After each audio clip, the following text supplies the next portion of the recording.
ನಮಸ್ಕಾರ ರೀ ಎಲ್ರಿಗೂ 30 ಡೇಸ್ 30 ಸ್ಟೇಟ್ ರೆಸಿಪೀಸ್ ಡೇ 3ಗೆ ಸ್ವಾಗತ. ಇವತ್ತಿನ ಸ್ಪೆಷಲ್ ರೆಸಿಪಿ ಆಂಧ್ರ ಪುಣುಗುಲು.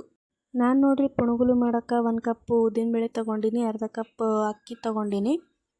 ಉದ್ದಿನಬೇಳೆ ಮತ್ತು ಅಕ್ಕಿನ ಚಲೋತ್ನಾಗೆ ತೊಳೆದು 6 ತಾಸು ನೆನೆ ಇಡ್ಬೇಕು ನೋಡಿರಿ. ಆಮೇಲೆ ಸಣ್ಣಗೆ ಮಿಕ್ಸರ್ ಗ್ರೈಂಡರ್ಗೆ ಹಾಕ್ಕೊಂಡು ಹಿಟ್ಟನ್ನ ಫರ್ಮೆಂಟೇಷನ್ಗೆ ಬಿಡ್ಬೇಕು ನೋಡಿರಿ. ಫರ್ಮೆಂಟೇಷನ್ ಆದಮೇಲೆ ಅದಕ್ಕೆ ಉಳ್ಳಾಗಡ್ಡಿ, ಮೆಣಸಿನ್ಕಾಯಿ, ಜೀರಿಗೆ, ಉಪ್ಪು, ಕರಿಬೇವು ಎಲ್ಲ ಹಾಕ್ಬೇಕು ನೋಡಿರಿ. ಆಮೇಲೆ ಹಿಟ್ಟನ್ನ ಚಲೋತ್ನಾಗೆ ಎಲ್ಲ ಕಲಿಸ್ಕೊಂಡು ಇವಾಗ ಫ್ರೈ ಮಾಡೋಣಂತ ಬರ್ರಿ. ಇವನ್ನ ಕ್ರಿಸ್ಪಿ ಆ್ಯಂಡ್ ಗೋಲ್ಡನ್ ಬ್ರೌನ್ ಬರೋವರೆಗೂ ಮೀಡಿಯಮ್ ಉರಿಯಲ್ಲಿ ಕರಿಬೇಕು ನೋಡಿರಿ. ಇವಾಗ ನೋಡಿರಿ ಕ್ರಿಸ್ಪಿ ಆ್ಯಂಡ್ ಟೇಸ್ಟಿ ಪುಣುಗುಲು ರೆಡಿ ಆಯಿತು.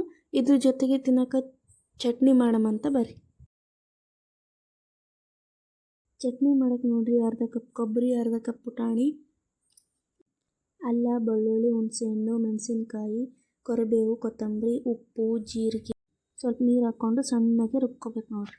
ಚಟ್ನಿಗೆ ಪಾನಿ ಹಾಕೋಕೆ ಒಂದು ಸ್ವಲ್ಪ ಎಣ್ಣೆ, ಜೀರಿಗೆ, ಕರಿಬೇವು, ಎಳ್ಳು ಹಾಕಿ ಚೆನ್ನಾಗಿ ಹುರ್ಕೊಳ್ರಿ. ಅದು ತಣ್ಣಗಾದ್ಮೇಲೆ ಚಟ್ನಿನ ಮಿಕ್ಸ್ ಮಾಡ್ಕೊಳ್ರಿ. ನೋಡ್ರಿ special Andhra punugulu and chutney is ready. Thanks for watching.